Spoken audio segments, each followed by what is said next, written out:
तो ये वरदान साबित होगा।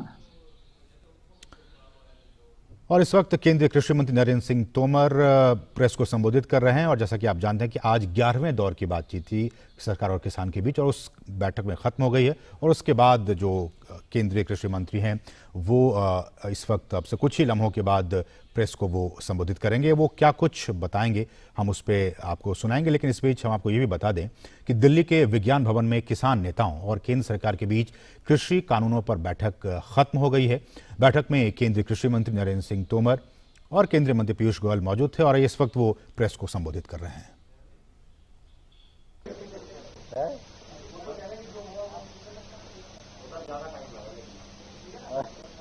इसलिए हमने पूरा समय दिया आपको।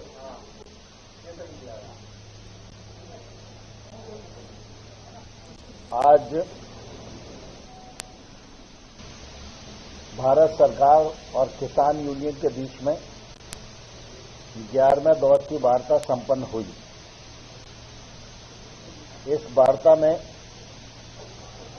माननीय पीयूष गोयल जी, माननीय सोम प्रकाश जी और भारत सरकार के अधिकारीगण, पंजाब सरकार के अधिकारीगण भी उपस्थित थे। आप सबको मालूम है कि पंजाब के किसान आंदोलन से संबंधित सरकार के मध्य और यूनियन के मध्य चर्चा 14 अक्टूबर से चल रही है कि पंजाब के किसान आंदोलन से संबंधित सरकार के मध्य और यूनियन के मध्य चर्चा 14 अक्टूबर से चल रही है और ये चर्चा लगभग 45 घंटे तक हो चुकी है। 11 दौर हुए, एक दौर अधिकारियों के साथ हुआ है। भारत सरकार प्रधानमंत्री नरेंद्र मोदी जी के नेतृत्व में किसानों के प्रति और गरीबों के प्रति, उनके उत्थान के प्रति पूरी तरह प्रतिबद्ध है और आगे भी रहेगी। देश के कृषि क्षेत्र में आमूलचूल परिवर्तन आवे, कृषि मुनाफे में आए, भ्रष्टाचार की समाप्ति हो,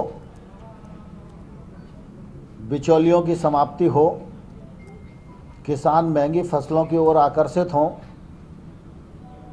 नई नई तकनीक का उपयोग करें, वैश्विक मानकों के अनुसार खेती कर सकें और अच्छा मुनाफा कमा सकें।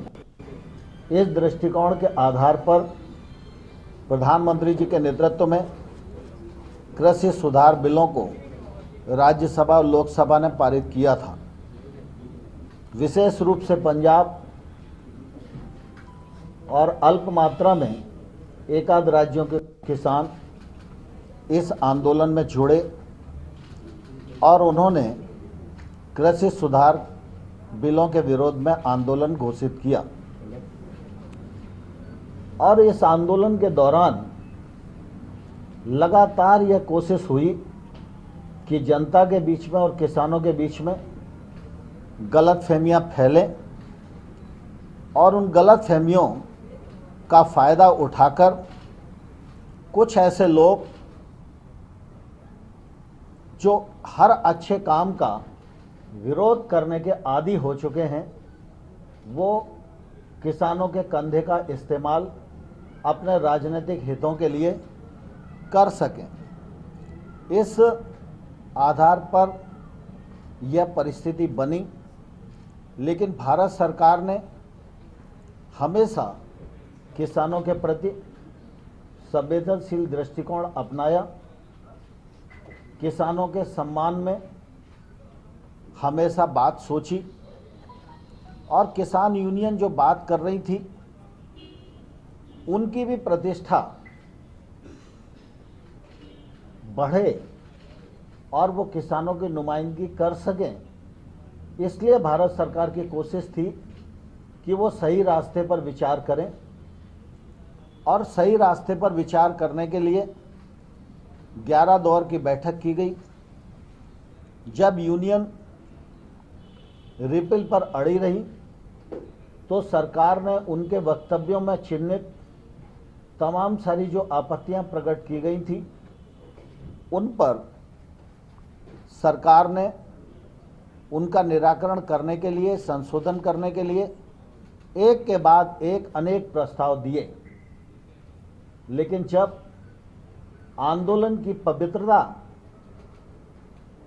नष्ट हो जाती है तो निर्णय नहीं होता। और मुझे लगता है कि वार्ता के दौर में मर्यादाओं का तो पालन हुआ, लेकिन किसान के हक में वार्ता का मार्ग प्रशस्त हो, इस भाव का सर्वदा अभाव था। इसलिए वार्ता निर्णय तक नहीं पहुंच सकी। इसका निश्चित रूप से मुझे भी खेद है। भारत सरकार नरेंद्र मोदी जी के नेतृत्व में किसानों के प्रति पूरी तरह संवेदनशील है और हमारी कोशिश लगातार ये रहेगी कि देश का किसान आने वाले कल में प्रगति करे और उसके विकास और उत्थान के लिए भारत सरकार के प्रयत्न सफलीभूत हों। यह प्रयत्न भारत सरकार का निरंतर बना रहेगा। 11वें दौर की वार्ता के दौरान जब किसान यूनियन की तरफ से ये कहा गया कि हम तो पुराने प्रस्ताव पर विचार करके उन पर सहमत नहीं हो सके और हम रिपील ही चाहते हैं, जबकि भारत सरकार ने हमेशा यह बात कही कि रिपील के अतिरिक्त कोई विकल्प हो तो बताओ, लेकिन आज भी उन्होंने कहा कि हमारी यही मांग है। तो हमने कहा कि जो प्रस्ताव आपको दिया है 1 से 1.5 वर्ष तक कानून को स्थगित रख के समिति बनाकर आंदोलन में उठाए गए मुद्दों और पहलुओं पर विचार विमर्श करके रिकमेंडेशन करने के लिए वह प्रस्ताव हमारा बेहतर प्रस्ताव है। उस प्रस्ताव पर आप पुनर्विचार करें। वह प्रस्ताव किसानों के हित में भी है, देश के हित में भी है और इसलिए हमने उन्हें कहा कि आज वार्ता को पूरा करते हैं। आप लोग अगर निर्णय पर पहुंच सकते हैं तो कल आप अपना मत बताइए। निर्णय घोषित करने के लिए आपकी सूचना पर हम कहीं भी इकट्ठा हो सकते हैं और उस निर्णय को घोषित करने की कार्रवाई को